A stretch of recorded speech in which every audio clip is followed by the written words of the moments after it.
ಕಮಲ್ ಹಾಸನ್ ದಶಾವತಾರಂ ಸಿನಿಮಾದಲ್ಲಿ 10 ಪಾತ್ರಗಳನ್ನು ನಿಭಾಯಿಸಿ ಶಹಬಾಸ್ ಅನ್ನಿಸಿಕೊಂಡವರು.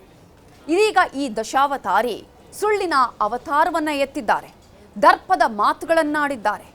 ಅಜ್ಞಾನದ ಪರಮಾವಧಿಯನ್ನ ಮೀರಿರುವಂತಹ ಕಮಲ್ ಹಾಸನ್ ಸುಳ್ಳನ್ನೇ ಹೇಳಿದ್ರೂ ಕೂಡ ನಾನು ಕ್ಷಮೆಯನ್ನೇ ಯಾಚಿಸಲ್ಲ ಅನ್ನುವಂತಹ ದರ್ಪದ ಮಾತುಗಳನ್ನಾಡಿದ್ದಾರೆ. ಆದರೆ ಇದಕ್ಕೆ ಕನ್ನಡಿಗರು ಕೆರಳಿ ಕೆಂಡವಾಗಿದ್ದಾರೆ. ಆದರೆ ಕಮಲ್ ಹಾಸನ್ ಕ್ಷಮೆ ಯಾಚಿಸ್ತಾರಾ ಅನ್ನೋದೇ ಈಗಿರುವಂತಹ ಪ್ರಶ್ನೆ. Love will never apologize.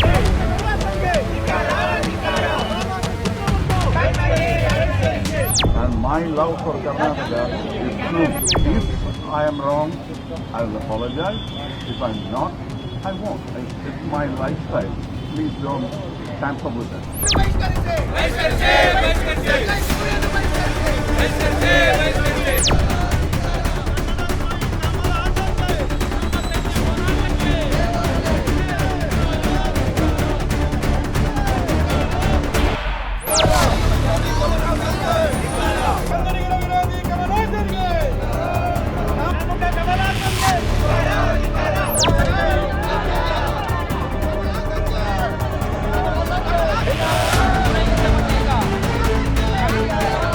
ಇದೇ ನನ್ನ ಲೈಫ್ ಸ್ಟೈಲ್. ನಾನು ಬದುಕ್ತಾಗಿರೋದೇ ಹೀಗೆ. ಕ್ಷಮೆ ಕೇಳಲ್ಲ ಅಂದ್ರೆ ಕೇಳಲ್ಲ. ಇದೆಲ್ಲ ದಶಾವತಾರಿಯ ದುರಹಂಕಾರದ ಮಾತು. ಹೌದು, ಕಮಲ್ ಮತ್ತೆ ಉದ್ದಟತನ ತೋರ್ತಾಗಿದ್ದಾರೆ. ಕ್ಷಮೆ ಕೇಳೋದೇ ಇಲ್ಲ ಅಂತಿದ್ದಾರೆ. ನಾನ್ ಯಾಕೆ ಕ್ಷಮೆ ಕೇಳಬೇಕು ಅನ್ನೋ ಉದ್ದಟತನ ಅವರ ಮಾತಲ್ಲಿ ಧ್ವನಿಸುತ್ತಿದೆ.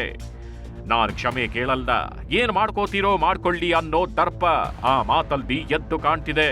ನೀವೆಷ್ಟೇ ಪ್ರತಿಭಟಿಸಿದ್ರು, ನೀವೇನೇ ಮಾಡಿದ್ರು, ನಾನು ಕ್ಷಮೆ ಕೇಳೋದೇ ಇಲ್ಲ ಅಂತಿದ್ದಾರೆ ಕಮಲ್ ಹಾಸನ್. ನಾನೇ ಬೇರೆ, ನನ್ನ ಸ್ಟೈಲೇ ಬೇರೆ. ಸುಳ್ಳನ್ನು ಹೇಳ್ತೇನೆ, ಸಮರ್ಥಿಸಿಕೊಳ್ತೀನಿ. ಮತ್ತೆ ದರ್ಪ ತೋರಿದ ದಶಾವತಾರಿ ಕಮಲ್. ಕಮಲ್ ಹಾಸನ್ ಸದ್ಯಕ್ಕೆ ಸರ್ವಜ್ಞ ಅಂತ ಬೀಗ್ತಾಗಿರೋ ನಟ. ನಾನ್ ಹೇಳಿದ್ದೆ ಪರಮ ಸತ್ಯ ಅಂತ ನಂಬ್ಕೊಂಡಿರೋ ಕಲಾವಿದ. ಅಷ್ಟೇನ? ಖಂಡಿತ ಅಲ್ಲ. ನಾನೇ ಬೇರೆ, ನನ್ನ ಸ್ಟೈಲೇ ಬೇರೆ ಅಂತ ಹೇಳ್ಕೊಂಡು ಸುಳ್ಳನ್ನೇ ಸತ್ಯ ಅಂತ ಸಮರ್ಥನೆ ಮಾಡ್ಕೋತಿರೋ ಅಗ್ರಗಣ್ಯರಲ್ಲೇ ಟಾಪ್ ಅಲ್ಲಿರೋ ಆಕ್ಟರ್. ಹೌದು, ತಮಿಳಿನಿಂದಲೇ ಕನ್ನಡ ಹುಟ್ಟಿದೆ ಅಂತ ಕಮಲ್ ಹಾಸನ್ ಹೇಳಿದ್ರು. ಕಮಲ್ ಹೇಳಿದ್ದು ಸುಳ್ಳು ಅಂತ ಜಗತ್ತಿಗೆ ಗೊತ್ತು. ಆದ್ರೆ ಕಮಲ್ಗೆ ಮಾತ್ರ ಗೊತ್ತಿರ್ಲಿಲ್ಲ. ಭಾಷೆಯ ಬಗ್ಗೆ ಬೇಸಿಕ್ ನಾಲೆಜ್ ಇಲ್ಲದೆ ಭಾಷೆ ಬಗ್ಗೆ ಮಾತಾಡಿದ್ದ ಕಮಲ್ ಭಾಷಾ ಪಂಡಿತರಂತೆ ಪೋಸ್ ಕೊಟ್ಟಿದ್ರು.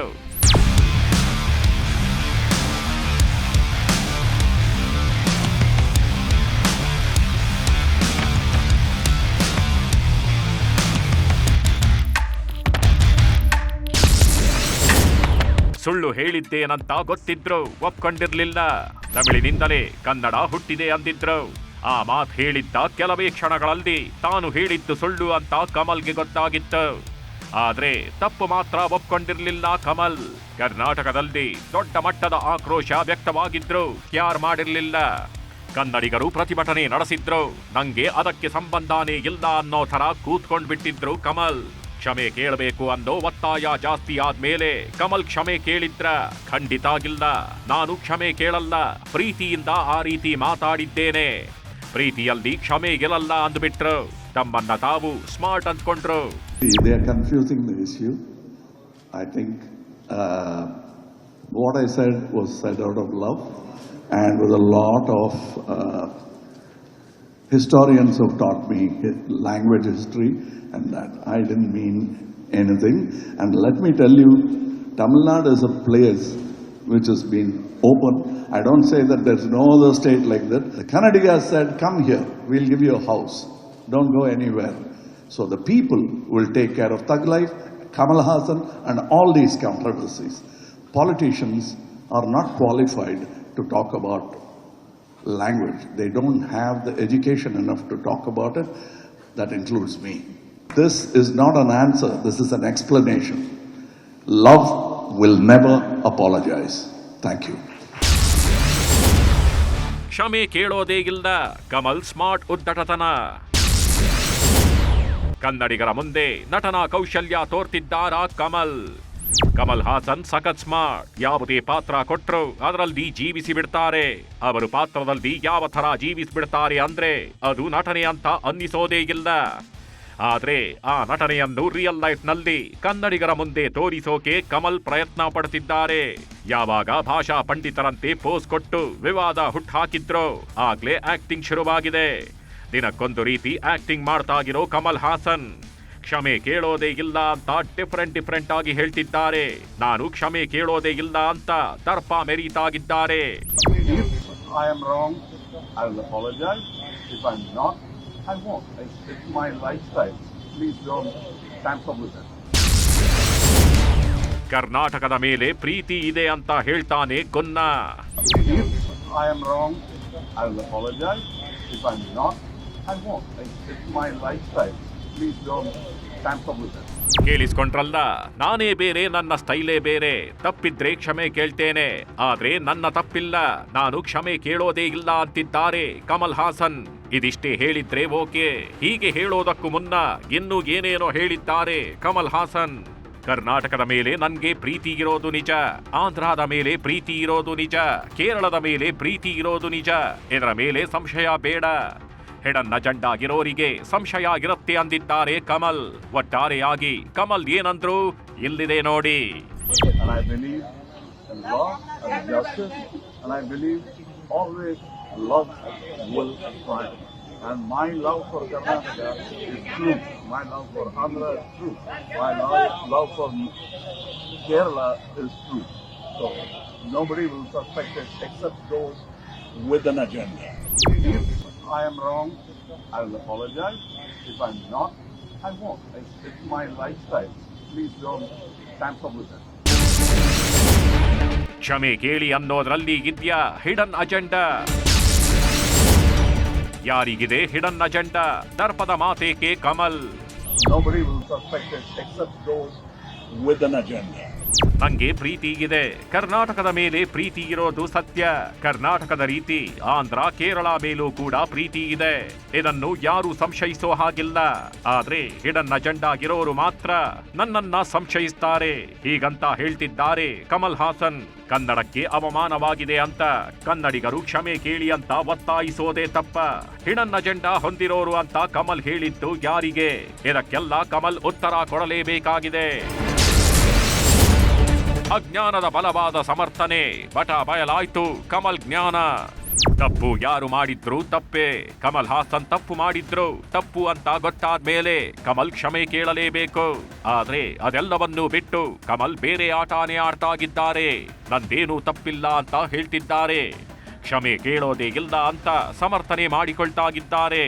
ತಪ್ಪು ಅಂತ ಗೊತ್ತಿದ್ರು, ಸುಳ್ಳು ಅಂತ ಅರಿವಿದ್ದರು.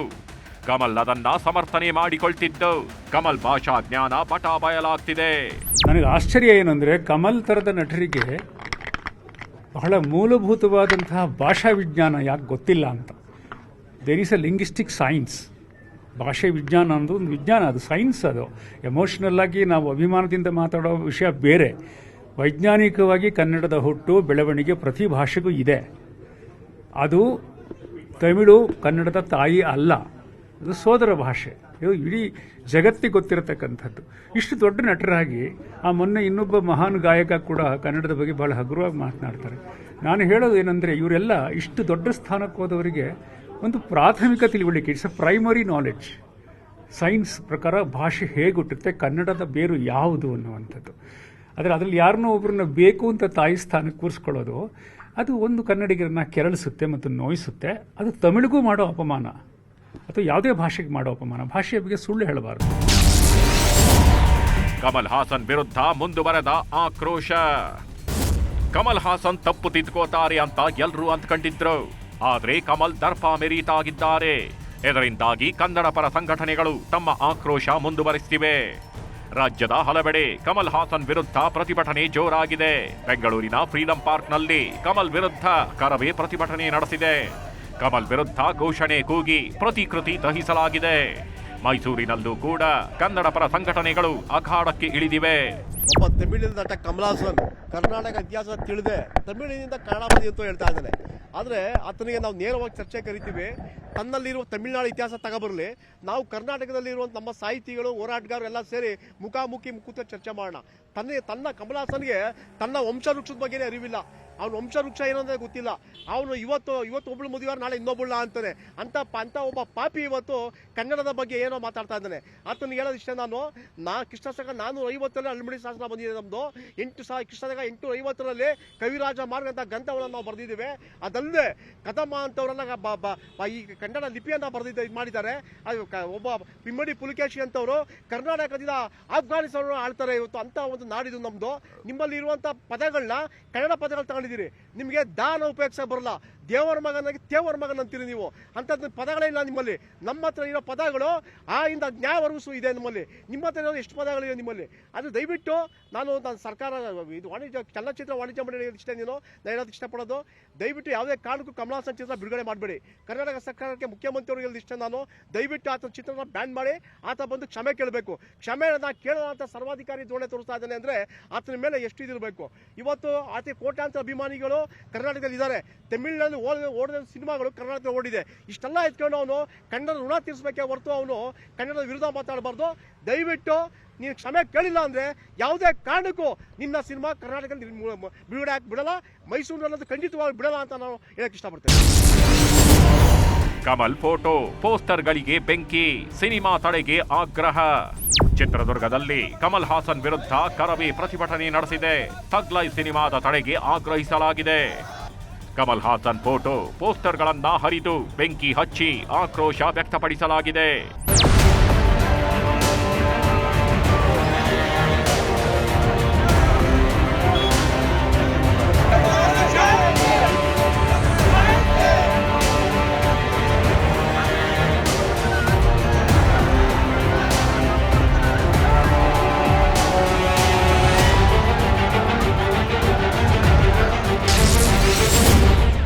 ಫಿಲಂ ಚೇಂಬರ್ ಮನವಿಗೆ ಸ್ಪಂದಿಸದ ಕಮಲ್, ಮುಂದೇನು?